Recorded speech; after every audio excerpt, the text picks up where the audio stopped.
ГСП онлайн. Городские новости сейчас. Пятница, 12:00. Общественная приемная при главе Коми. Личный прием начальника отдела судебных приставов по Ухте Галины Кувшиновой. Такие встречи эта структура старается проводить как можно чаще, чтобы у людей было меньше вопросов, а у сотрудников дел.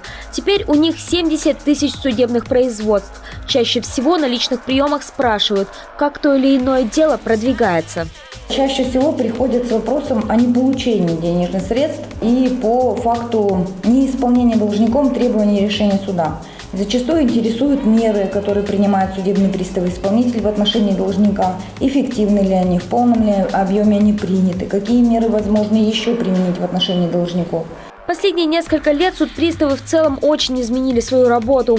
И, что самое главное, стали более открытыми для горожан. Они проводят личные приемы на рабочем месте каждый вторник и четверг, а также устраивают дни открытых дверей и личные приемы, как этот.